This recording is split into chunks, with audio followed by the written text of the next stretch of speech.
Bonjour tout le monde et bienvenue dans cette vidéo spéciale, c'est la FAQ des 3000 abonnés, parce ça doit faire à peu près 2 semaines pour moi que j'ai dépassé les 3000 abonnés, pour vous ça fera peut-être un peu plus de 2 semaines, parce que aujourd'hui pour moi on est mercredi, pour vous on sera sûrement lundi ou mardi. Je profite d'avoir du temps pour faire la FAQ, j'ai vu sur Twitter, sur YouTube, sur l'onglet communauté, il y avait environ une petite vingtaine de questions, donc j'ai trié un peu les questions, je les ai lues vite fait, pour me faire une idée, pour les lire dans un certain ordre, pour pas que ça soit un petit peu bizarre, parce qu'il y a des questions, en les lisant, je me dis: «Ouh là là, ça va me prendre un petit peu de temps, je vais devoir réfléchir, argumenter un petit peu, c'est pas genre juste: «Tu le bleu ou le jaune?» Il y a pas ce genre de questions, mais vous avez compris l'idée.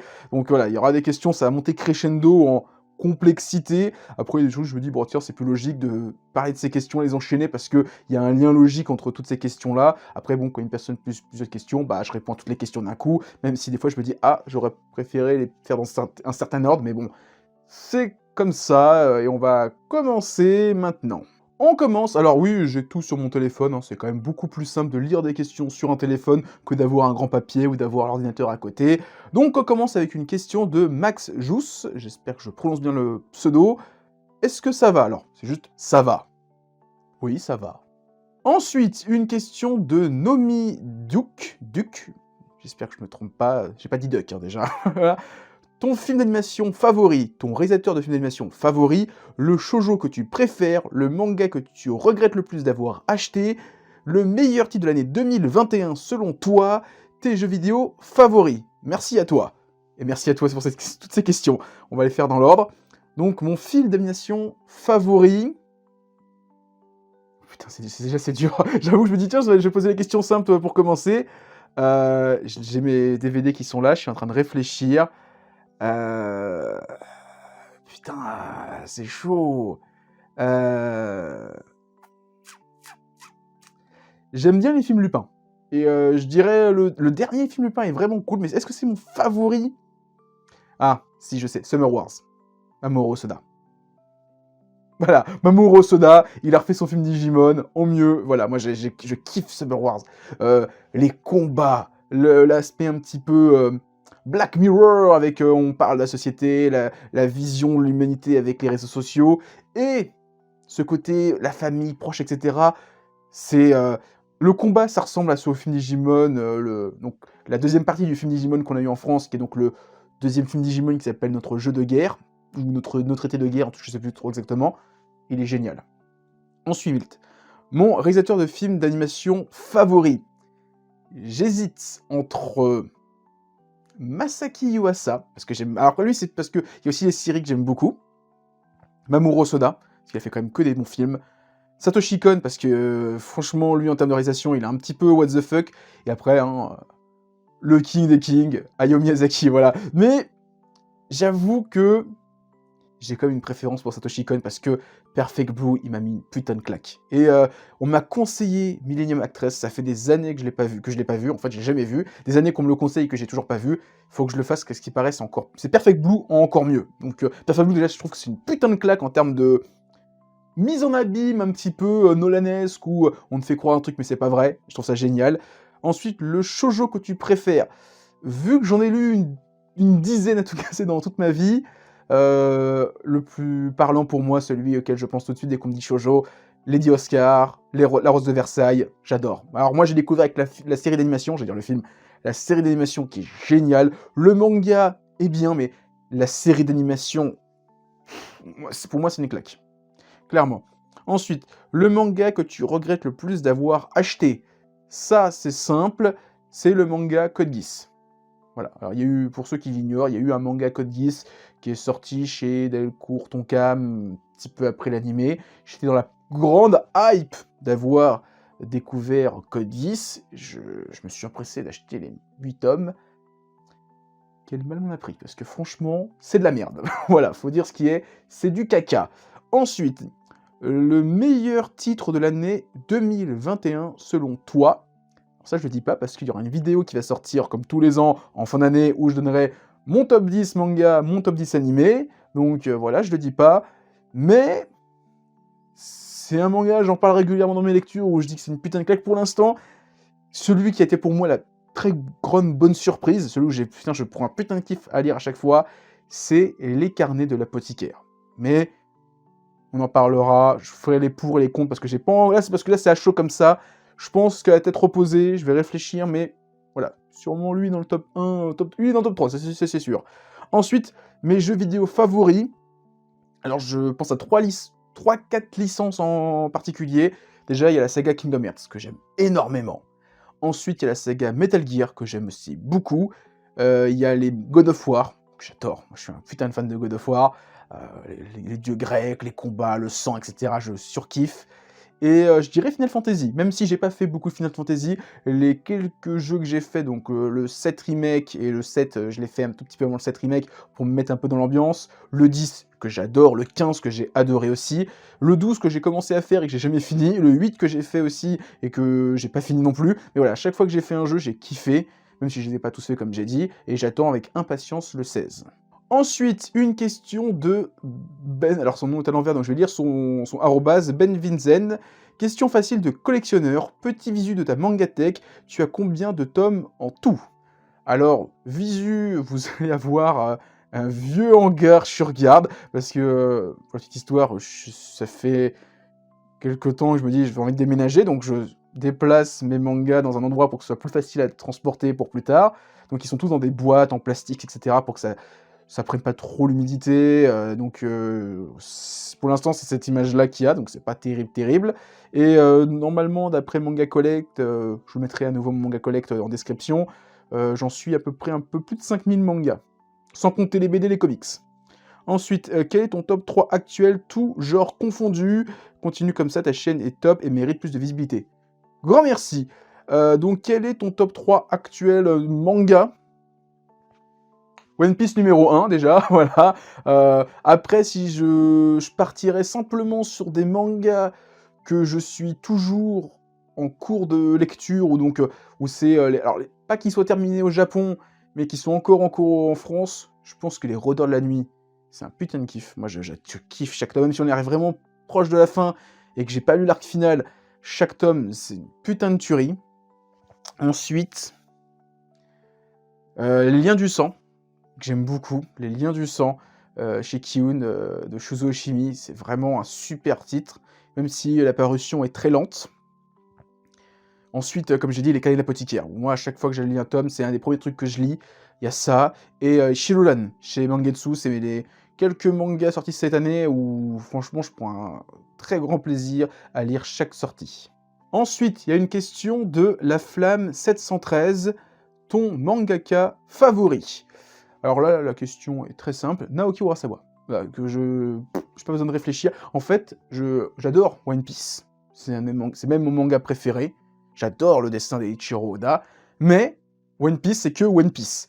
Naoki Urasawa, il a fait Monster, il a fait 20th Century Boys. En ce moment, on a la réédition d'Yawara. Il est sur, comment ça s'appelle, Asadora.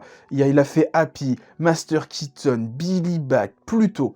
À chaque fois que j'ai pris une claque. Donc voilà, si je me dis sur toutes les séries qu'a fait un auteur, à chaque fois ce que j'ai aimé ou j'ai pas aimé, Naoki Urasawa, pour l'instant, c'est quasiment un sans faute. Alors après, il y a des titres que j'aime plus que d'autres, mais il y a vraiment aucun titre de sa biographie où je me dis, non, c'est de la merde. Alors peut-être son manga sur le Louvre, mais qui est peut-être plus une commande, et c'est pas mauvais, mais c'est un manga de 2 tomes, et c'est le genre de truc où Naoki Urasawa, sur une série courte, je le trouve pas très bon. Je pense que c'est un auteur qui a besoin de raconter plein de choses et que on lui dit fais 2 tomes, bah il va faire un truc, mais tu sens qu'il a un potentiel et qu'il n'a pas pu tout raconter. Et ça, c'est dommage. Ensuite, une question de Valentin Paco, ou Atanor sur Twitter. Je vous conseille de le suivre. Il fait des super articles, notamment il a parlé, il a fait un interview de l'éditeur de Chainsaw Man et de Spy X Family. Je mettrai le lien dans la description aussi. C'est génial. Donc sa question, c'est quel est le manga que tu peux relire sans jamais te lasser? Et alors, c'est simple. Je réfléchis, quel manga j'ai relu un nombre incalculable de fois? Il y en a sûrement que 2 ou 3. Naruto, j'ai lu plusieurs fois, mais je crois que je l'ai vraiment lu qu'une fois de A à Z, pour un Mangaverse qui arrive l'année prochaine. Sensei, je l'ai lu plus d'une fois aussi, j'ai vu beaucoup l'animé, mais je pense que celui que j'ai lu le plus de fois au monde, c'est Dragon Ball. Voilà, c'est vraiment un manga, Je le lis régulièrement, ça fait 2-3 ans que je l'ai pas lu, mais c'est vrai que j'ai dû relire rien que le début. Tous les 15 premiers tomes, je les ai lus un nombre incalculable de fois, j'arriverai pas à m'en souvenir. La première quête des boules de cristal, le tournoi d'arts martiaux, le ruban rouge, contre Piccolo, le tournoi avec Tenshinhan, le tournoi avec contre Piccolo. Les 15 premiers tomes, je les ai poncés, les bouquins ils sont morts de chez mort, les pages elles tombent, les pages elles sont jaunies, il y a des taches de plein de choses, j'ai même pas envie de dire de quoi. Les pages elles s'arrachent tellement je les ai poncées. Donc Dragon Ball, j'ai lu ça, et j'ai encore un plaisir infini à relire Dragon Ball. Ensuite, c'est une question de Mamoru. La série dont tu as honte d'aimer autant, on a tous une, je pense. Alors, une série que j'ai honte d'avoir, ou de posséder, ou d'aimer, alors, est-ce que on peut considérer Fairy Tail comme une série que j'ai honte de lire? Non, j'en parle. Clairement, pour l'instant, je reprends un gros kiff à relire le début de la série. Ça va me dire, ouais, faut l'amitié, fanservice, Hiro Mashima, Pour l'instant, moi, je prends un putain de plaisir et j'ai adoré Eden Zero sur Netflix. Donc, je redonne une chance à Hiro Mashima en espérant qu'en lisant sa série à nouveau, sans cette aura de haine qu'il y avait sur Twitter, j'apprécierai plus. Ensuite, alors je l'ai pas là sous la main, c'est une série qui s'appelle To Love Ru, ou To Love Ru Darkness, dont j'ai oublié le nom de l'auteur. Honte dans le sens où ça reste comme ecchi, donc on a toujours un petit peu honte de ces séries, un petit peu polissonne, où les filles sont petites tenues. Et j'adore le style de l'auteur, même s'il fait des filles très plantureuses, bon, grosses ou petits seins, avec des grosses ou petites fesses, dans tout, petites sœurs, cousines, fantômes, aliens, etc. Il y a tout. Moi j'adore, moi j'aime bien, j'apprécie. Alors j'ai tous les To Love, j'ai tous les To Love Darkness, mais je crois que la moitié est classifiée parce que j'ai jamais eu l'occasion de finir, parce que Darkness, je trouvais que c'était quand même très hardcore et à la limite du hentai. Et bah, j'ai jamais eu l'occasion de le lire. Ils sont dans un. Bah, ce que j'ai dit avant, ils sont dans mon surgarde, dans une caisse quelque part. Un de ces quatre, je les lirai. Parce que j'ai envie de découvrir la fin de To Love Darkness. Je la connais pas, la fin. Même si je suppose c'est quoi la fin exactement. Parce que Darkness, c'était quand même à la fin, ça finissait avec un délire de on va créer un REM pour le héros. Hein. Et dans le sens, on va créer un REM où il couche. Hein. Et alors, sinon, une autre série, j'en parle parce que de toute façon, j'ai pas vraiment honte. Ah, il est là. J'avais le dernier tome en date que j'ai toujours pas lu. Alors là, par contre, là, on est sur du hentai. Hein. Alors, hentai, on se comprend. Ça s'appelle Love Instructions, How to Become a Seductor, comment devenir un séducteur si je parle bien anglais. C'est chez Soleil, c'est en 16 tomes, c'est le tome 15, alors j'ai arrêté de lire depuis quelques tomes. En fait, j'ai découvert ça parce que je trouvais l'idée intéressante, c'est qu'on suivait un jeune étudiant qui arrivait à l'université, qui a jamais côtoyé de filles parce qu'il a vécu toute sa période lycée dans un lycée pour mecs, et quand il était au collège, il se faisait harceler par des filles, et donc il a une peur panique des filles, et en fait il va vivre chez sa tante, qui va lui dire « Je vais te faire de toi le plus grand don juan de l'histoire de l'humanité, en reprenant un conte japonais où un homme avait 14 femmes. » Et quand elle explique que les filles qu'il fait d'ailleurs charmer, 14 au total, sont en lien avec ce roman, je me dis merde, mais en fait, ce personnage-là, c'est un archétype qu'on retrouve aujourd'hui dans la Japanimation. Genre, il y a une meuf, elle dit ouais, elle aimait tellement le héros qu'elle a tué d'autres filles pour lui. Je dis, mais ça, c'est trop le personnage de Mirai Nikki, ça, la fille de Mirai Nikki. Il dit, ouais, elle aimait le héros, mais en fait, elle aimait une autre personne. Je fais, ah, mais c'est ce genre de personnage. Il dit, ah, bah, c'est une beauté froide. Ah, bah, il dit, putain, mais ça, c'est.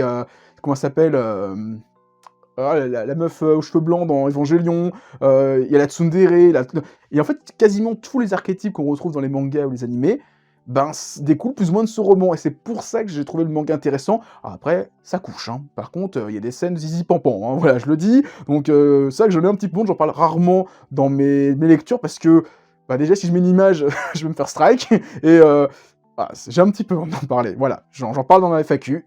Ensuite, une question de SM64 Symphonie. Avec quelle œuvre as-tu découvert les mangas? Comment as-tu découvert cet univers? Il y a d'autres questions, je vais commencer par celle-ci. Dragon Ball. Voilà, alors, Dragon Ball et Pokémon. Pokémon pour le côté animé, Dragon Ball pour le côté manga. Alors, pour Pokémon, voilà, hein, Génération Pokémon, Digimon, etc., Tefou, le samedi matin, etc., où ça passait. Hein, je pense que c'est vraiment les premiers animés japonais que j'ai découverts. Dragon Ball, j'étais l'école primaire, je sais plus exactement, CE2, CM1, j'étais en garderie, vous savez, l'étude le soir, on restait jusqu'à 18h pour faire nos devoirs, et en fait, moi je finissais mes devoirs très rapidement, et souvent, les 15 dernières minutes, je me faisais un peu chier. Et je faisais rien, j'attendais. Et un jour, il y avait c'est pas un prof, je crois que c'était un étudiant qui venait faire ça. Il m'a ramené un manga, un Dragon Ball. Il m'a dit: «Tiens, je vois que tu te fais chier à chaque fois la dernière quart d'heure, tiens, je t'ai ramené ça, si tu veux lire, ça t'occupera». J'ai surkiffé. Et alors après, j'en ai parlé à mes parents, ils m'ont dit: «Tiens, pour ton anniversaire, on t'achète les 5 premiers tomes». Et régulièrement, à Noël, mon anniversaire, ou dès qu'on partait en vacances, j'avais le droit à 2-3 tomes, ce qui fait qu'au bout de quelques années, j'ai accumulé la collection complète des Dragon Ball. Ensuite, quelle œuvre t'a donné la passion des mangas? Dragon Ball. Voilà, je viens d'expliquer pourquoi. Pourquoi as-tu écrit bombarder avec E accent aigu à la place de bombarder avec EZ? Alors, c'était je me souviens de ce commentaire.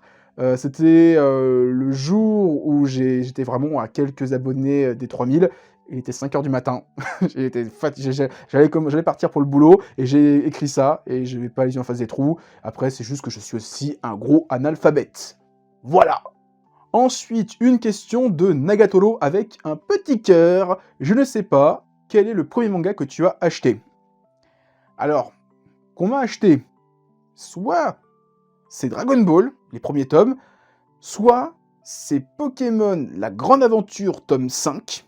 Et je parle de l'édition Glénat, parce que voilà, j'étais dans la hype Pokémon, j'étais tout petit, et je me souviens dans un rayon, alors de Auchan, Carrefour, un autre truc comme ça, il y avait des tomes de Pokémon, alors je me souviens que c'était un tome de Pokémon, La Grande Aventure, plastifié avec Pokémon, attrapez-les tous, où c'était un garçon qui s'appelait Chou, qui avait une oreillette qui permet de parler avec les Pokémon, et c'était donc, ça avait 3 tomes pour un prix, je sais plus, dérisoire, et j'avais pris ça. Donc je sais plus si c'est ce manga-là qu'on m'a acheté en premier, après que je me suis acheté en premier avec mes deniers. Là, je m'en souviens pas. Parce que je pense que je les achetais déjà à l'époque, quand j'ai commencé à toucher les premiers salaires, j'achetais 10 par 10, ou 20 par 20, ou 30 par 30, et en plus j'ai acheté en occasion, donc là j'avoue, je m'en souviens pas. Mais si c'est le premier qu'on m'a acheté, c'est soit les premiers tomes de Dragon Ball, soit le tome 5 de Pokémon La Grande Aventure. Ensuite, une question de Océane Bélanger, j'espère que je n'écorche pas le nom de famille. Combien de mangas possèdes-tu? Alors, je l'ai répondu plus tôt, je le redis, plus de 5000. De toute façon, il y a mon manga collect en description, donc voilà, si vous voulez savoir plus de détails, en description. Comment as-tu découvert la Japanimation manga animé? Je viens de le dire, donc voilà, reviens un tout petit peu en arrière. Quel est le premier manga que tu as lu? Je viens de le dire, reviens un peu en arrière. Quel manga aimerais-tu voir licencié prochainement en France? Alors, à titre personnel, si sans parler du fait qu'on est au courant qu'il y a tel truc ou tel truc qui va sortir grâce à BFM ou autres journalistes, j'aimerais beaucoup voir un manga qui n'est jamais sorti. Vraiment pas une réédition comme Rakai Blues ou d'autres trucs. Keiji, j'aimerais vraiment beaucoup voir. Et Yowamushi Pedal, ou Ansel Samakamichi, un manga sur le vélo qui est génialissime. Keiji, parce que je me dis avec la hype de Squid Game, peut-être que des éditeurs vont tenter. J'y crois pas trop. Et Yowamushi Pedal, du vélo, 70 tomes. J'y crois pas du tout. Hein. Ça, je pense que c'est un rêve qui arrivera sûrement jamais. Alors on peut dire Meian parce qu'ils ont fait Kingdom. Ah mais Kingdom, il y avait quand même une grosse fanbase. Yowamushi Pedal, j'entends beaucoup moins parler, mais c'est dommage parce que c'est un putain de manga de sport. Ensuite, une question de Brian Abdi. Ta plus grande déception en termes de manga? Alors j'en ai parlé il y a tout début de vidéo. C'est le manga Code Geass. Parce que il est... voilà, c'est pas ouf. Voilà, clairement, tout le sel, tout le truc bien qu'il y a dans Code Geass, tous les combats de robots, etc., en fait, de toute façon, tout ce qu'il y a dans Code Geass, il n'y a pas dans le manga. Voilà, c'est juste des relations de personnages pourries, non, j'ai pas aimé. Clairement, alors peut-être que j'ai des mauvais souvenirs et j'en ai trop, mais clairement, le manga, il vaut pas le détour. Donc voilà, c'est vraiment le truc qui m'a le plus déçu, parce que limite, il y a des mangas qui m'énervent, mais celui-là, il m'énerve encore plus que les autres. Ensuite, il y a des questions de 21S ou 21 secondes, je sais pas trop. Bonjour, gros GG, j'adore tes vidéos. Mes questions. Alors, et en plus, il a fait 1, 2, 3. Grand 1, quel est le manga que tu aimes le plus lire en ce moment? Alors, je l'ai dit, plutôt dans la vidéo. Et Les Carnets de l'Apothicaire, clairement, c'est un gros plaisir. Children, c'est un gros plaisir. Chainsaw Man, même si on est quasiment à la fin, mais c'est aussi un gros plaisir. Les Liens du Sang, même si ça sort de manière plus très régulière, j'adore. Les Demon Slayer, j'adore aussi. C'est un petit peu ces mangas où je me dis, quand j'achète, je vais chez mon libraire, c'est vraiment ceux que je mets en haut de la pile parce que j'ai envie de les lire tout de suite. Ensuite, deuxième question, tu ne suis que One Piece en scan ou y a-t-il d'autres mangas que tu suis? One Piece, c'est vraiment le manga que je suis depuis... Shabondi. Voilà, j'ai commencé, l'arc Shabondi commençait en scan. Ça date, hein. Voilà, donc je me souviens vraiment d'un des premiers chapitres que j'ai lu, un des chapitres que j'ai lu où je me dis putain, c'est dans une semaine la suite, c'est quand y a Kuma qui vient faire du ménage. Et qu'on attend, on nous dit l'équipage a été décimé. J'ai fait what the fuck, la suite dans une semaine, où est-ce qu'on va aller? Et après, c'est vraiment, je sais que j'ai suivi toutes les semaines, en allant de site en site, jusqu'à remonter la trace jusqu'au qui est le créateur de la traduction. Voilà, et après, il y avait Naruto, etc. Et alors, l'autre manga que je suis en scan, c'est vraiment le seul autre que je suis de manière régulière, c'est Dr. Stone. Pas Dr. Stone, Tokyo Revengers. Lapsus. Dr. Stone, j'ai commencé un peu en scan, et non, je préfère lire en tome, je trouve ça mieux. Troisième question, le meilleur manga d'horreur que tu as pu lire? Alors... Toi, tu ne suis pas mes mangas chauds. Tu sais que les mangas d'horreur, c'est pas trop mon bail. Je suis pas... J'en ai lu quelques-uns, mais vraiment, je suis pas du tout un spécialiste. C'est vraiment pas le domaine sur lequel je vais m'avancer, faire avec mes gros sabots, dire « Eh, non, tu dis de la merde !» Junji Ito, Spirale. Alors, j'aime bien Tomie, mais Spirale, il y a un truc. C'est le premier Junji Ito que j'ai lu, il y a longtemps, j'avais fait une vidéo dessus, et là, le relire une nouvelle fois avec le tome dans les mains, j'adore. Tomie est génial, mais je préfère Spirale. Pour l'instant, Spirale, c'est vrai, c'est mon Junji Ito préféré. Pas que Tomie est nul, mais Spirale, je trouve que Junji Ito, il est très fort. Alors, en plus, Tomie, le défaut qu'il y a entre énormes guillemets, hein, c'est que tu sens la progression de l'auteur et que tu sens que les premiers tomes, il était débutant et c'est un petit peu dur. Les premiers chapitres sont un petit peu durs, là où Spirale, tu sens que ça a été fait d'une traite, tu sens qu'il n'y a pas trop d'évolution, c'est vraiment... Ou alors l'évolution est très légère, là où Tomie, tu sens vraiment l'évolution de chapitre en chapitre, et ça fait un petit peu bizarre de revenir ensuite au début du tome, parce que tu fais « Ah ouais, quand même !» Ah, tu sens que ça a 30 ans, là. Donc voilà. Et c'était tout, c'était ces seules 3 questions. Ensuite, une question de Alex. Félicitations à toi. Petite question. Quel métier fais-tu? Alors...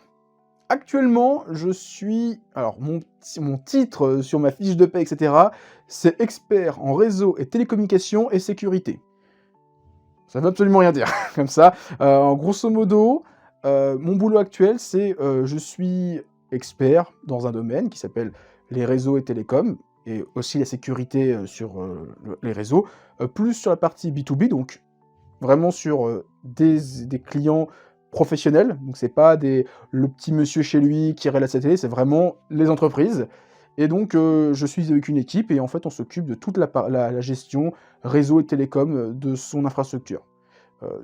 Je parle pas de petites entreprises, je parle vraiment de très grosses entreprises, des entreprises qui sont dans le CAC 40.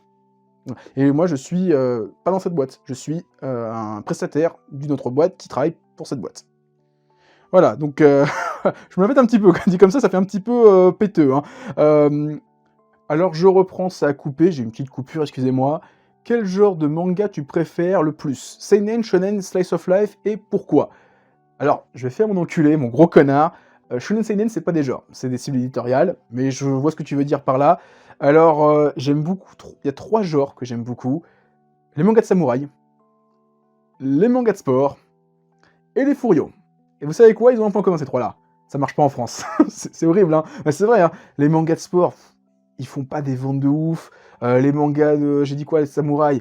Pareil, il y en a pas beaucoup, hein. Pendant très longtemps, on n'avait pas beaucoup de mangas de samouraïs, hein. Et les furios, néant. Avant Tokyo Revengers, néant. Depuis, il y en a quelques-uns qui sortent par-ci par-là, mais néant. Et moi, j'adore ces 3 genres-là, alors pour des raisons différentes, mais j'aime bien les mangas de sport parce que c'est galvanisant, ça véhicule plein de bonnes choses. Aishil 21, Slam Dunk, Kuroko, IQ, Captain Tsubasa, j'en passe. J'adore ça. Yowamushi Pedal, qui est toujours pas sorti en France, hein, voilà. Hein. Les samouraïs, j'adore la philosophie. J'ai adoré Ghost of Tsushima sur PS4. J'attends d'avoir une PS5 pour me le refaire dans un... avec des graphismes de ouf qui vont être encore améliorés sur la PS5. Mais ouais, j'adore l'esprit samouraï, le code du Bushido, tout ça. Alors même que je suis un putain de gaijin, hein, voilà, mais j'adore leur philosophie, etc. Je trouve ça magnifique, et les combats, c'est un petit peu l'ancêtre du western spaghetti, voilà, tout ça, je trouve ça cool. Alors que j'ai vu aucun film de Kurosawa. J'adore voilà, cette esthétique, mais voilà. Et alors, les Furios, c'est plus le côté social. J'adore ce côté où on te montre le vrai Japon. Pas le Japon genre Isekai, le Japon Slice of Life tout mignon. J'adore les Slice of Life, mais voilà, le Japon de Nisekoi, le Japon de To Love Ru, le Japon de Haikyuu, c'est un Japon mignon. Alors j'ai rien contre ces mangas, j'aime bien, mais c'est vrai que le Japon de Bakun Reto, par exemple, l'auteur de Neun, de Détonation, c'est le vrai Japon. C'est le Japon de l'auteur des années 90, quand il était dans un gang de motards. Oh putain, j'ai plus le nom. Ah! Bon, bah excusez-moi, j'ai plus le nom des motards japonais. Ça va me revenir dans un instant, mais en fait, non, pas du tout. Donc voilà les bikers japonais dont j'ai oublié le nom, excusez-moi, mais avec leur grosse moto, qui est dans Bakon Reto. Voilà, ça c'est le vrai Japon, parce que c'est en plus c'est tiré du vécu de l'auteur, qui a vraiment été dans un gang de Bosozoku. Ça me revient, voilà, comme ça. Voilà, donc c'est la vérité. C'est vrai que, alors, même s'il y a des mangas qui qui rajoutent un petit peu de drama, comme Tokyo Revengers, mais voilà, ça reste quand même le Japon qui peut être le plus réel, même si c'est le Japon un petit peu 9-3, quoi. Ensuite, il y avait encore d'autres questions. Ton top et ton flop 5 mangas nouveautés de cette année. Alors, le top 5, je vais pas le dire, parce que vidéo qui sort en fin d'année, où je donnerai mon avis et votre classement, parce qu'il y aura un petit truc à remplir pour donner votre avis. Comme l'année dernière, je vais essayer de reproduire ça et m'améliorer un petit peu. Par contre, le flop, il y en a un. Clairement, il y a un manga, c'est pas un flop, mais c'est une déception. C'est Tezukomi. Dans le sens où, comment dire, c'est les intentions que je trouve pas louables. C'est le Tezukomi, c'était un magazine où il y avait plein d'auteurs qui qui réadaptaient des œuvres de Tezuka. Et c'était 18 tomes en tout. Donc en France, on va avoir 3 tomes, une sélection, et en plus dans la sélection, il y a des chapitres qui sont dans les mangas qui sont sortis, notamment le premier tome où tu as les 2 premiers chapitres de Search and Destroy. Donc, une fois que tu as acheté Search and Destroy, ils n'ont plus d'utilité. Pareil, il y avait les 2 premiers chapitres de Ayako, redessiné dans un contexte, on va dire, contemporain. Ben, une fois que tu as le manga, ça sert plus à rien. Alors, il y a une page d'interview. En vrai, franchement, il y a quand même un tiers du bouquin où tu dis juste pour 2 interviews d'une page. C'est un petit peu limite. Donc ça donne un petit peu ce côté magazine pour vendre d'autres mangas à 20 €. Ça fait un petit peu chier. Après, le format est bien, il y a des pages couleurs, etc. Mais ces intentions, je trouve pas très louables. Et alors, il y avait une dernière question. Souhaites-tu faire des vidéos consacrées au format BD et comics? J'en ai fait. Alors, pour la petite histoire, il y a très longtemps sur la chaîne, j'ai fait des vidéos où je parlais de BD et de comics. Ça marchait pas très bien. Et je me suis dit, j'ai fait une petite pause, j'ai regardé la chaîne de l'extérieur, je me dis, je parle de manga, je parle de mes lectures, je fais des vidéos plus compliquées sur les mangas, je fais des petites présentations de manga, je parle de comics, je parle de manga français, je parle de ci, je parle de ça. Il y a trop de choses. Et je pense que ça doit faire peur aux gens, évidemment, de voir 15 000 concepts qui arrivent en même temps. Et on va prendre l'essentiel. On va garder une vidéo où je fais une grosse critique une fois par mois sur un manga. Des petites critiques de manga qui viennent de sortir. Et mes lectures, où je parle au fil de l'eau des séries que je suis au fur et à mesure. De temps en temps, j'essaie de parler de BD. Notamment, l'année dernière, j'ai parlé de Landfest, les 3 sagas. Et en plus, il y a un nouveau cycle qui commence, la suite de Landfest 2-3, qui est en fait la suite de Landfest Odyssey. Et j'en parlerai dans mon prochain mes lectures. De temps en temps dans les lectures, je parle de BD, notamment, alors... excusez-moi, je sors hors champ, je reviens. Je me suis acheté la dernière BD Astérix. Et ben, je continue, et je me suis acheté la première BD de Ferry et Conrad chez les Pictes. J'en parle dans un futur mes lectures. De temps en temps, je parle de Sandman, alors j'ai pas le tome sous la main, et... alors, j'ai le gros pavé... Lock and Key, le gros pavé de, je sais pas combien de pages, il y a 1000 et quelques pages, que j'ai pas encore commencé, mais j'en parlerai au fur et à mesure que je le lirai dans mes lectures. Et voilà, par exemple, de temps en temps, quand il y a une BD qui me tient vraiment à cœur, j'essaie d'en parler dans un mangaverse. Ça fait 2 ans que j'ai un papier qui est écrit sur Métabaron, qui est une de mes BD préférées. Et j'attends que le 3e cycle, Métabaron, soit terminé. Ça fait 1 an et demi que j'attends le tome 7 et le tome 8 qui devrait arriver. Il devait arriver en 2021. Bon, ça sera sûrement en 2022, mais ça fait 3 ans qu'on me dit ça, donc ça me fait un petit peu chier. Et voilà, c'est prévu. Je sais que HAL236 fait aussi un papier. On verra qui a fait la meilleure chose. Bon, je pense que c'est lui, vu que moi je suis vraiment une merde par rapport à lui en termes d'écriture. Mais voilà, c'est un truc que j'ai écrit, que que j'augmente à chaque fois que je relis mes tabarons, et vu qu'entre le premier jet et aujourd'hui, j'ai dû relire au moins 2 fois les 3 cycles, ben, j'ai rajouté plein de choses, plein d'informations, plein d'interviews que j'ai lues, donc il y a beaucoup de choses à dire. Et donc oui, de temps en temps, je parle de BD, notamment dans mes lectures. Si tu veux savoir mon petit avis sur un comics en particulier, regarde cette émission. Voilà. Ensuite, une question de Khalifa, bien joué pour les 3000. Question, qu'est-ce que tu écoutes comme musique et c'est quoi tes films et séries préférés? Alors, qu'est-ce que j'écoute comme musique? Alors, je suis une merde en musique, voilà, clairement.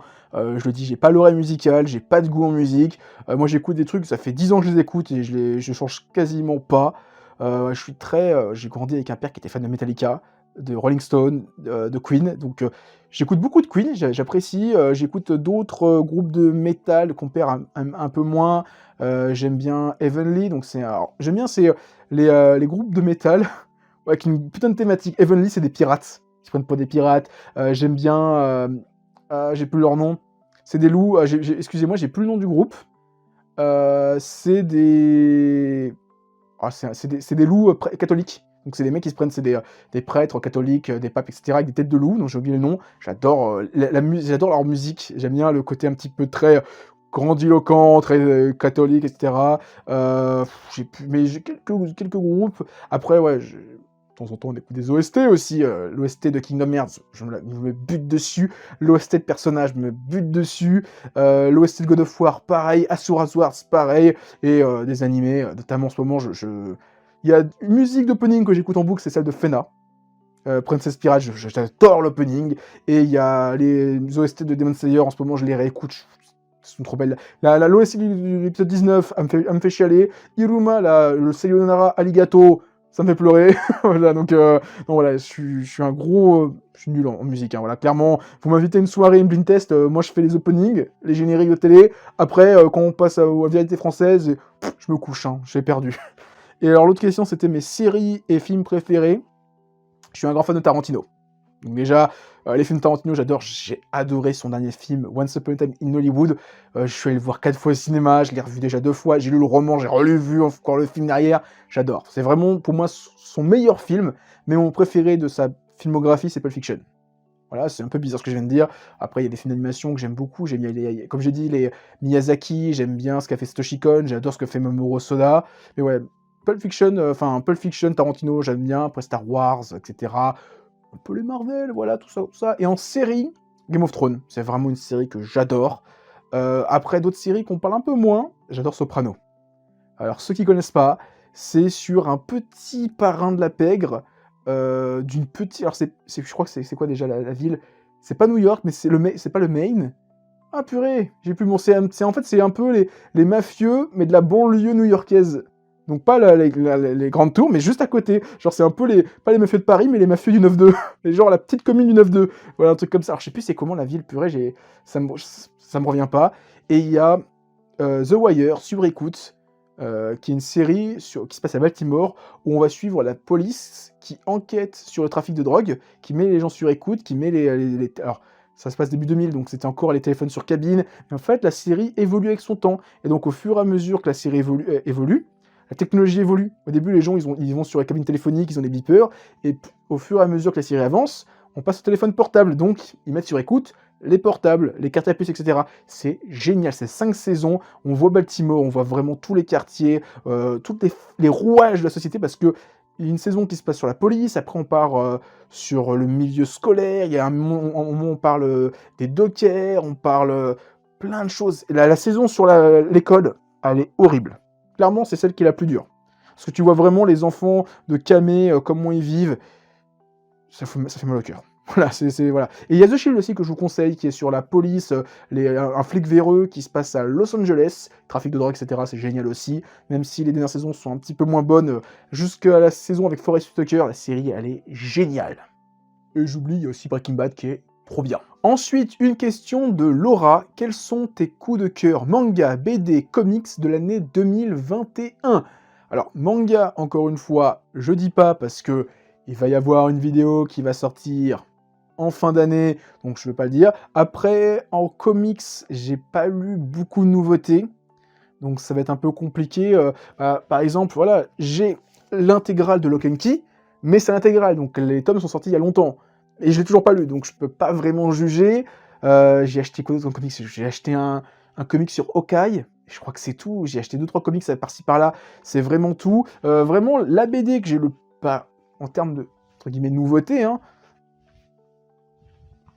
Astérix, où j'ai vraiment pris un putain de plaisir à redécouvrir le personnage. Alors là, c'est les Pictes, c'est pas celui que j'ai acheté récemment, que je sais pas où je l'ai foutu, et le Griffon, qui est vraiment super bien et qui m'a donné envie à nouveau de remonter dans le train d'Astérix et de redécouvrir les albums. Alors déjà, avec le nouveau duo, et après, je vais lire les BD dans l'ordre de parution. Et je vais bien esquiver celle de Goscinny, non, de Uderzo, j'ai dit une connerie, celle que Uderzo était tout seul, parce qu'elles sont vraiment pas terribles, hein. J'ai des mauvais souvenirs, et je suis allé voir sur internet, c'est vraiment celles qui sont le plus détestées, donc peu de chance. J'ai beaucoup aimé aussi Petit Vampire. Alors j'ai vu le film d'animation, et après j'ai redécouvert la BD, qui est quelque part, je sais pas où, mais c'est vrai qu'en termes de sortie, nouveauté BD, comics, je suis pas trop à jour, je suis pas grand chose en termes de nouvelles parutions. Est-ce qu'on peut considérer... Ouais, si, c'est une nouveauté, hein. J'ai un peu de paperasse ici. C'est Moutafoukaz, voilà, 1886. Je crois que c'est sorti en début d'année. Donc voilà, c'est la grande nouveauté que j'ai aimée, qui est très bien. Mais là, en termes de nouveauté, je crois que c'est seul BD comics que j'ai en nouveauté que j'ai acheté cette année, avec peut-être le troisième œil de Le Droit, et c'est tout. Ouais, je crois que c'est ça, hein, clairement. Après, parce que je considère pas comme un nouveau tome, là, le tome 36 d'une série, est-ce que c'est vraiment une nouveauté? Est-ce qu'on considère comme une nouveauté, ou juste un nouvel album? Voilà, c'est toute la question. Ensuite, une question de SC Romain. Bonjour, mes questions sont: quel métier pratiques-tu? Je l'ai dit plus tôt. Quel est ton top 3 de tes sorties manga plus ou moins récentes? Je le dis pas, il y a une vidéo qui sort en fin d'année. Sinon, gros GG à toi pour les 3000, je t'envoie plein de force. Merci et plein de force à toi aussi. Ensuite, une question de Danny, ou Dan le Geek sur Twitter. Ton top 3 des persos de Conan. Alors, j'ai pas d'idée, je voulais poser une question, et désolé si je l'ai déjà dit en review. Je ne l'ai pas dit en review, c'est vrai que c'est pas une question qu'on m'a posée, que je me suis même pas dit, tiens, je vais faire mon top 3, c'est vrai que j'ai pas du tout pensé. Top 3 personnages de Conan. Je dirais Conan déjà, il est dans le top 3, ça c'est sûr et certain, parce que là je le fais en live, hein, là je vous dis, j'ai pas réfléchi à la question. Conan c'est sûr, ou Conan Shinichi, hein, vraiment les deux ensemble. J'adore le Kid. Le Kid, c'est un putain de plaisir, en plus, ils sont là. Ah, il est là. J'ai acheté les tomes, alors je les ai lus, et j'ai toujours pas fait de mes lectures dessus, je voulais en parler dans mes lectures quand j'aurai un petit truc à dire, je dis tiens, j'en ai pas beaucoup, j'ai pas beaucoup de lecture, je vais en parler, et en fait ça fait 2-3 semaines que, même moi, que j'aurais pu le caser, et je l'ai toujours pas fait. Le Kid, j'adore ce personnage, Arsène Lupin, etc. Même si le manga est très différent de l'esprit, enfin au début, le personnage est très différent de l'esprit qu'il y a dans Conan. J'aime bien Ran. Après, est-ce que c'est mon top 3? Non. J'aime bien Aibara pour quand elle fait ses je te l'avais dit, Conan, arrête de prendre des pilules, tu auras pu grandir.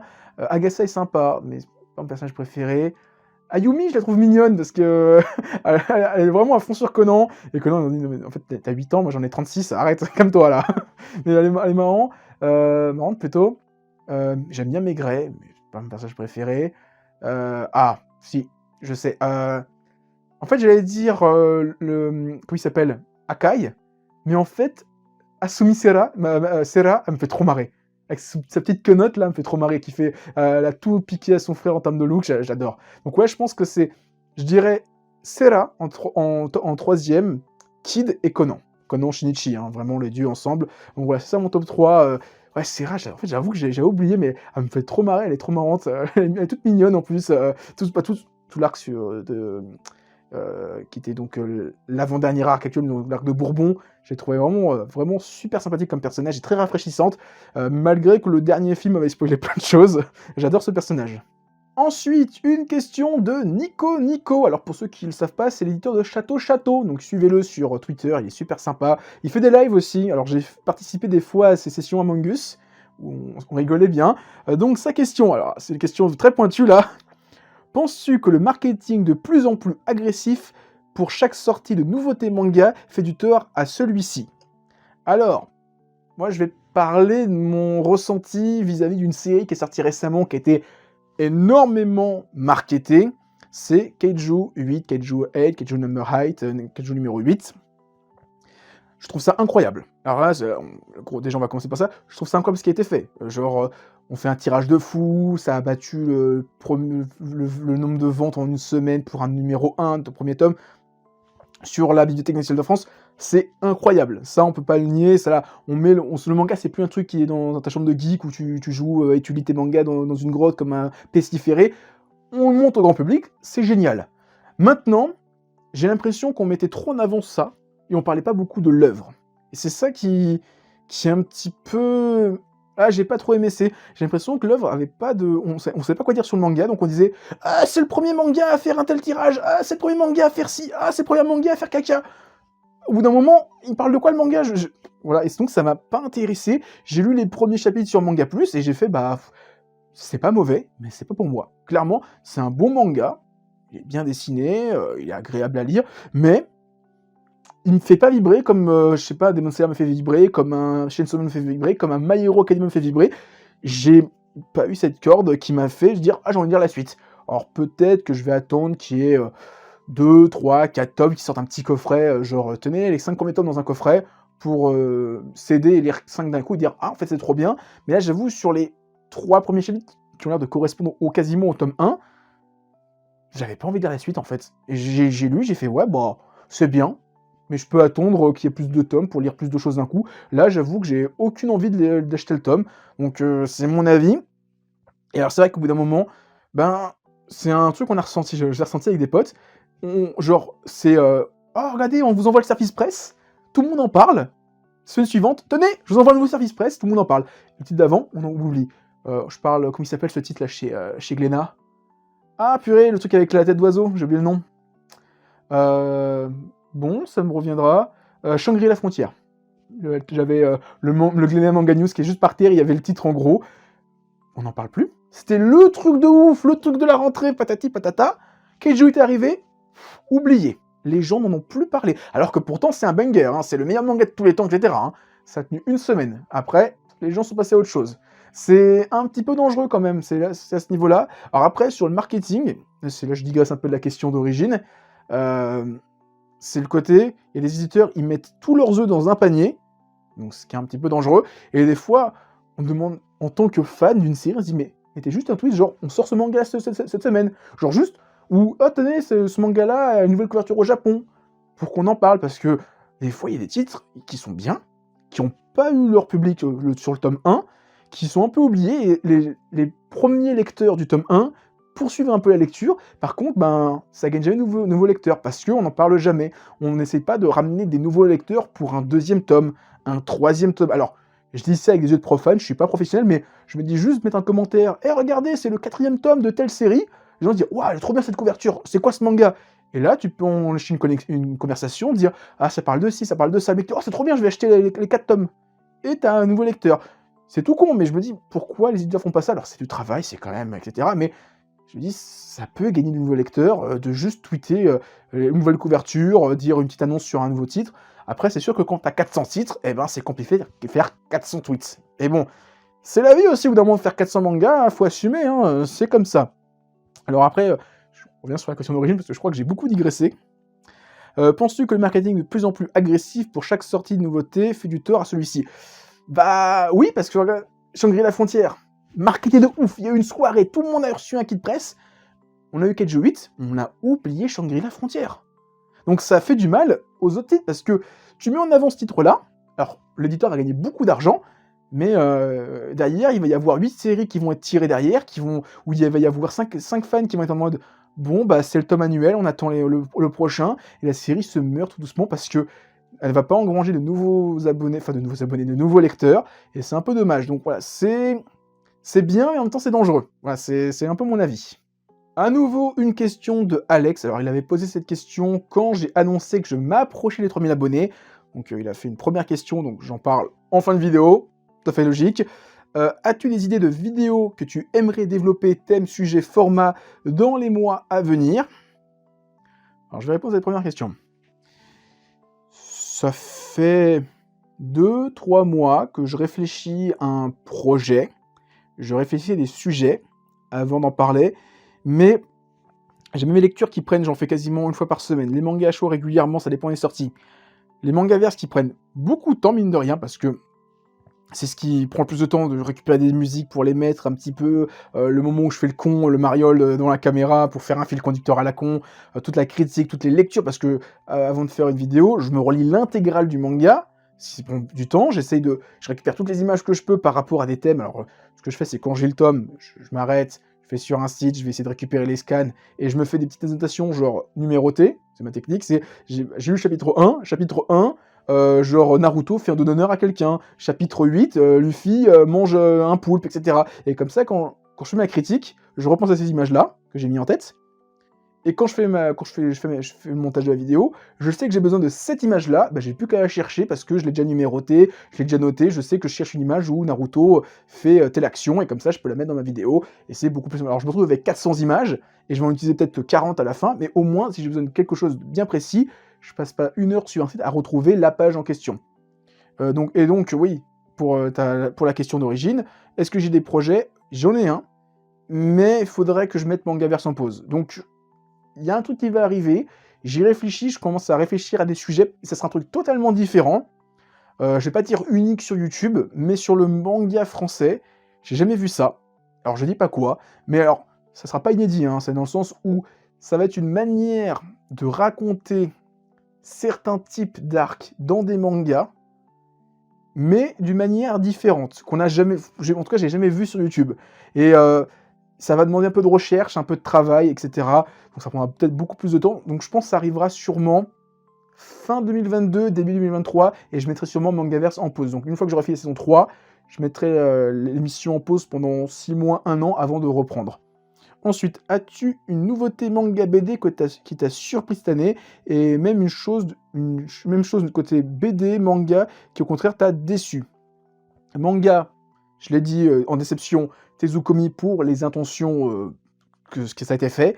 En nouveauté, c'est les Cahiers de l'apothicaire. Je m'y attendais pas du tout. C'est un titre que j'avais pas envie de commencer. Et dans la vidéo Vos attentes 2021, c'était un des titres qui était hyper haut. Et je me dis, bah, je vais donner sa chance, je vais voir ce que ça donne. Et à chaque tome, c'est une claque. Je surkiffe. Ensuite, la dernière question. As-tu des attentes... non, c'était question bonus des lives pour 2022.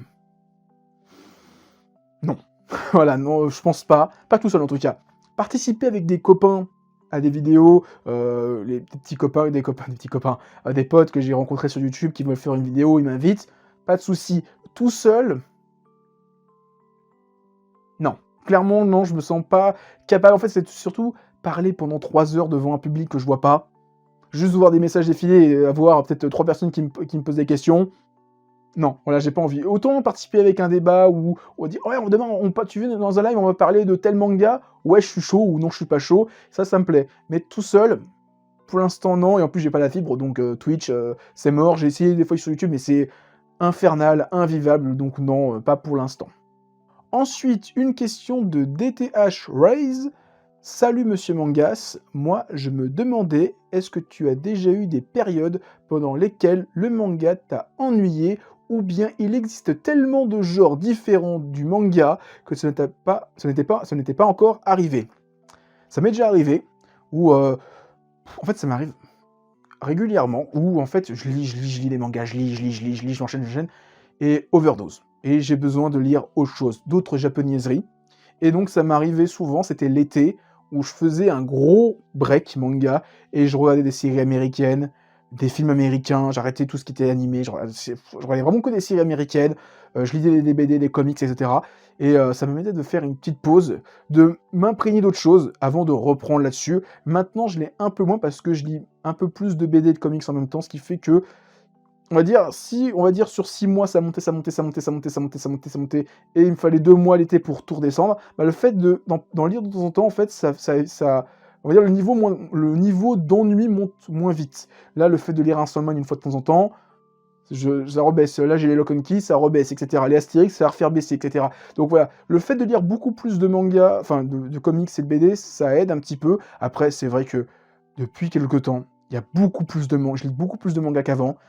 Beaucoup dans des genres très différents, les Junji Ito pour l'horreur, il y a beaucoup plus de mangas furieux qui arrivent, beaucoup plus de mangas de samouraï, de sport, ce qui fait que j'ai pas l'impression de relire, ou d'un moment, de lire des mangas qui se ressemblent un petit peu, où à moins c'était vraiment beaucoup de shonen, genre T'enchaînes Hippo, t'enchaînes Demon Slayer, My Hero Academia, Naruto, One Piece, Bleach, One Punch Man, etc. C'est très bien, mais au bout d'un moment, ça fait shonen. J'ai envie de lire autre chose. Et quand je lisais des comics ou des BD, comme c'était pas des shonen, je lisais vraiment totalement autre chose. Et ça fait du bien. Ensuite, t'avais encore d'autres questions, excuse-moi, le temps que j'ai dû redémarrer le téléphone. Sinon, autre question. T'en penses quoi du fait que le manga est devenu, dans la dernière décennie, une culture de plus en plus à la mode? Je trouve que c'est une très bonne chose. Clairement, ça, comme je le disais plus tôt, dans une autre question, ça fait du bien qu'on soit plus pointu du doigt de dire « Ah, regarde lui, là, avec son manga, là, il lit à l'envers. Hein, va te cacher, t'es moche. Retourne dans ta grotte. » Bon, ça fait du bien, comme je disais, de voir un manga. Alors, même si c'est Keijo 8, j'ai rien contre le manga, mais ça fait du bien de voir un manga qui est à la Bibliothèque nationale de France, qui est exposé en gros comme ça fait du bien. Ça fait plaisir de voir des cars, des autobus, des TGV avec des logos, je sais pas, l'année dernière, il y avait des logos Dragon Quest Sacred Day sur des bus. Ça fait trop bien, ça fait plaisir. Ouais, un arrêt-bus, tu vois ton manga préféré, ça fait plaisir. Donc, ça fait du bien. Alors après, on va dire, comme une mode, j'espère qu'elle va pas s'estomper. Parce que j'espère que c'est pas juste un effet de mode où il y a plein de gens qui vont arriver, et on va voir un nouveau truc à la mode, et ils vont tous se barrer, on va se retrouver avec que des miettes. Ça, j'ai un petit peu peur de ça, de s'être retombé, parce que il y a le webtoon, est-ce qu'au bout d'un moment, le manga va pas devenir un petit peu has-been, et donc les gens vont passer sur le webtoon, et on aura plus beaucoup de manga, parce que ça sera plus à la mode, et maintenant on fera que du webtoon, et le manga va devenir un truc à nouveau niche, un petit peu oublié. J'espère que ça sera pas trop comme ça. Y a-t-il des bons côtés à ça? Je viens de répondre. Dernière question sur toi. Est-ce que tu penses que ta passion pour les mangas et l'animation japonaise a une grande influence sur ton évolution en tant qu'adulte dans la société ou pas? Ah bah y a qu'à voir, hein, regarde. J'ai encore des posters dans ma chambre, des mangas partout. Ah non, mais j'ai pas grandi, hein, j'ai toujours 18... Dans ma tête, j'ai toujours 15 ans, hein. 18-15 ans, hein, j'ai pas grandi, je suis un adulte qui est mal foutu, hein, on m'a mal branlé, voilà, ma vie, c'est de la merde. J'ai 28 ans, j'ai 3000 abonnés, je fais des vidéos comme ça. Non, mais j'ai raté ma life. Non. Bref de plaisanterie. Je pense que ça m'a aidé dans une forme de curiosité professionnelle, dans le sens où moi je suis dans un métier technique, où il faut lire, il faut se renseigner, plein de trucs. Et le fait d'avoir une ouverture d'esprit, d'avoir toujours envie de découvrir des nouveaux mangas, bah, personnellement, professionnellement parlant, moi c'est bête, parce que je suis toujours en train de chercher un truc, découvrir une nouvelle technique, une nouvelle technologie, etc. Et ça m'aide beaucoup. Après, c'est même pour la vie diversité, le fait de communiquer avec les gens, bah, le fait d'être toujours en train de découvrir des nouvelles choses, des nouveaux sujets. Tu vois, par exemple, je lis Blackjack chez Naban, sur le médical, ben j'apprends des choses, Natsuko Nosake sur le saké chez Vega, on apprend des choses, et ça peut être des suites de conversation, on peut aborder avec un collègue qui lui est calé sur un truc, on peut discuter, etc. Super intéressant. Après, j'ai eu beaucoup de collègues qui étaient des gros geeks aussi, donc ça, je pense que je suis tombé dans le bon milieu aussi, où j'avais des collègues fans de manga, de jeux vidéo, donc on parlait toujours plein de choses, c'était super intéressant. Mais non, moi, dans ma vie de tous les jours, j'ai pas honte d'aimer les mangas, donc on me pose des questions, je réponds, etc. Voilà, hein, c'est la vie, hein, maintenant. Peut-être que c'est ceux qui vivent mal ça, peut-être que c'est leur entourage, peut-être qu'ils fassent quelque chose, hein. Après, voilà, je vais pas critiquer la vie des gens. Moi, en tout cas, dans ma vie de tous les jours, en blaguant, hein, sur le décor, etc., hein, moi, ça se passe très très bien. Ensuite, une question de Léo Brando de Furio Gang. Furio Gang, c'est un Twitter de ouf, il parle de la culture Furio, la culture underground des mangas, etc. C'est génial, je vous mettrai quelques liens à nouveau dans la description. Allez les suivre, c'est super intéressant ce qu'ils font sur Twitter, moi j'adore. Donc, quel est le manga que tu aimerais le plus voir sortir en France, mais qui selon toi ne sera jamais édité? J'ai dit plutôt Yowamushi Pedal. Clairement, je pense que ce manga... Je pense pas qu'il sortira en France. Clairement, c'est du vélo. C'est du sport. Déjà, c'est du sport qui marche pas des masses en France, même si des fois il y a des soubresauts. Il y a eu des animés, personne n'en a parlé plus que ça. C'est du vélo, et en France, le vélo, c'est toujours le Tour de France. On pense à Papy Mamie, Tonton Marcel, qui regarde ça. Donc j'ai du mal à me dire que ça sortira en France. Et 70 tomes, il y a vraiment qu'un éditeur qui peut sortir ça. C'est Meian. Ils ont fait 60 tomes de Kingdom en 2 ans.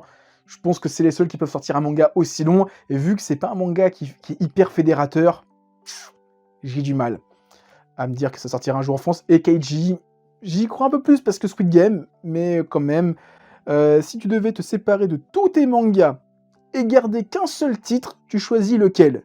Des bisous, GG pour les 3000. Bisous à toi aussi. Si on considère que Hippo et Jojo, c'est un seul manga et pas juste une partie, il y a des chances que ce soit lui, ou One Piece, pour la longueur. Clairement, je me dis, si c'est pour avoir, je sais pas, mais je pense à Lovecraft, le manga de Lovecraft, bon, c'est qu'un seul tome. Bon, tu l'as lu une fois, deux fois, trois fois, au bout d'un moment, t'as vite fait le tour. One Piece, c'est tellement varié, tellement long, que le temps d'arriver à la fin de la série, il se sera passé une année, je pourrais tout relire à nouveau. Pareil pour Hippo, pareil pour Jojo, donc je pense que ce serait entre ces trois-là. Après, Hippo, c'est quand même super bien, parce que en termes de rythme, j'aime beaucoup. Même Jojo, c'est bien. Enfin, parce que comme on change d'ambiance avec dans Jojo, c'est super bien parce que tu dis, ouais, j'en ai marre un petit peu du road trip. Ah bah bam, mafieux. Ah, j'en ai marre des mafieux. Bam, course de cheval, de chevaux. Bam, prison. Bam, on retourne. C'est ça, c'est bien. Hippo, le truc, c'est que c'est toujours le même genre. Mais en fait, t'enchaînes tellement combat, entraînement, vie, slice of life, relation amoureuse, entraînement, combat, etc. Que tu t'enchaînes les 100 tomes d'une traite sans... Enfin, ça passe super bien. J'avoue que c'est entre ces trois-là, mais alors là, qui choisir? Je pense qu'après, ça se départage sur la longueur. Qui est le plus long? Clairement, c'est entre ces trois-là, mais il faudrait voir qui est le plus long. Mais je pense... Hippo ou Jojo? One Piece un peu moins, mais Hippo ou Jojo? Je sais pas. Là, j'avoue que c'est une question un petit peu compliquée. Et maintenant, la dernière question de cette FAQ, c'est de Pain d'épices. Félicitations, merci. Petite question marrante, si tu pouvais te constituer une bande d'une dizaine de potes avec des personnages de manga et ou d'anime, qui choisirais-tu? Attention, pas plus d'un personnage par œuvre. Quand je vous disais que la dernière question, elle allait être longue, parce que là, faut réfléchir un petit peu. 10, ça va être compliqué. Je vais peut-être pas faire 10, peut-être faire 4 ou 5. Déjà, je dirais Luffy, parce que Luffy, c'est vraiment le bon... En fait, ça va être facile, ça va être est-ce que c'est des bons potes ou pas? Est-ce qu'un héros... Déjà, c'est souvent le héros du son manga, parce que c'est un bon pote. Je dirais Luffy, parce que c'est le mec qui va être sympathique. Tanjiro, je sais pas, c'est le pote au grand cœur. C'est Hippo aussi. Ça, c'est ces mecs-là, surtout Hippo et Tanjiro, c'est le genre de mec, que je le dis toujours à mes potes, ça, c'est le genre de héros, si c'est ton pote dans la vraie vie, tu lui dis demain, je déménage. Tu peux venir pour 8h ou 8h30? Et le mec, à 8h30, il a déjà vidé tout ton appartement et le coffre, il est rempli. C'est ce genre de personnage-là. Hein. Hippo, il est comme ça. Hein. Le mec, il va poser le frigo sur son dos, il dit non, mais c'est bon, t'inquiète pas, hein, il reste plus que le frigo et après, on peut y aller. Hein. Le mec, il est 8h30. Hein. On avait dit qu'on commençait à 8h30. Ah, moi, j'avais compris, on commençait à partir à 8h30. Je te voulais dormir, je t'ai pas dérangé. Hein. Donc, ouais, Hippo, Tanjiro, Luffy, c'est vraiment des bons potes. Onizuka. En son genre, je pense que ça serait aussi un bon gars, un petit peu what the fuck, c'est le mec, tu l'emmènes quelque part, il fout le bordel et t'es trop content. Ensuite, je réfléchis, j'ai pas beaucoup de mangas sous la main, donc c'est un peu compliqué de réfléchir. En fait, là, je suis en train de réfléchir un petit peu à des personnages de manga que j'aimerais bien avoir en pote. Mais ouais, Tanjiro, clairement. Luffy, il est cool. Onizuka, il est vraiment cool. J'ai dit Kido, j'ai dit Hippo, il est vraiment cool. Dans un... Non, Naruto, il gueule trop, non, j'aimerais pas l'avoir en pote. En manga de sport, qui c'est que j'aimerais bien avoir en pote dans un manga de sport? Je réfléchis. Ice Shield, Iruma... Kurita. Kurita, non, il est trop marrant. Kurita, j'aimerais trop l'avoir comme pote. C'est le mec, on t'embrouille, il y a Kurita qui se lève et tout le monde fait « Ah, c'est bon, on y va, hein, on part. Hein. » Juste, il s'est levé, c'est bon, tout le monde ferme sa gueule. Tu vois le gros sumo là qui se lève. En plus, c'est comme ça qu'on m'appelle. C'est comme ça qu'on m'appelle, les enculés. Ouais, moi je dirais c'est 5. 10, c'est compliqué. Hein. 10, là, j'avoue, comme ça, à tête à chaud, j'ai pas trop d'idées, mais à tête reposée, peut-être que je pourrais dire, mais là, ces 5 là, ouais, c'est sûr. Là, c'est les 5 auxquels je pense tout de suite maintenant. Après, il faudrait que je en fait, toute ma mangatech, si j'avais ma mangatech juste là, j'aurais dit lui et lui. Jotaro aussi. Tiens, j'avais vu Jotaro. Jotaro, c'est un putain de pote. Il est chelou, le mec. Il parlerait pas. Tu l'emmènes au restaurant, il parlerait pas. Par contre, Baston, il se lève, il casse la gueule à tout le monde. Et on s'est même pas encore levé. Voilà, c'est le genre de personnage Jotaro. Donc ouais, je pense à ces 5 là. Au moins 5-6 là, ce seraient des bons potes. Clairement, ce serait ma petite bande de potes. Ce serait un peu une bande un peu bizarre. Hein. J'avoue que tu vois Luffy arriver, tu vois, j'ai dit quoi, Tanjiro, Hippo, Kurita, Jotaro. Tu dis c'est quel genre de bande de farfelus ça. Mais voilà, c'est ma bande de potes. Voilà, on est comme ça, c'est mon crew, comme on dit. Voilà, c'était tout. Bah voilà. C'était 6, hein, j'en ai 10, c'est un peu compliqué là. Comme ça, je peux pas t'en donner plus. Voilà, c'était la fin de cette FAQ. Je crois que ça fait plus d'1h30 que je tourne. La vidéo va être ultra longue. Mais bon, c'est une vidéo FAQ, ça sort une fois de temps en temps. J'aurais peut-être dû lire les questions et peut-être enlever les doublons, parce que j'avoue, des fois j'ai fait bon, ça j'ai déjà répondu, question suivante. Mais voilà, il y aura tout. Je pense que je mettrai un petit chapitrage. Alors, je dis ça à la fin de la vidéo, ça sert plus à rien. Mais un petit chapitrage pour que si quelqu'un veut juste mon avis sur une question, il puisse cliquer et la voir tout de suite. Mais voilà, j'espère que ça vous fait plaisir. Et je pense que je referai ça pour les 5000 abonnés. Peut-être pas les 10 000, peut-être les 10 000, ou 5 000 ou 10 000, je sais pas encore. Mais voilà, en tout cas, il y avait plein de questions intéressantes. J'espère que ça vous a plu. Et je vous dis normalement à vendredi pour un prochain Mes Lectures. Ciao!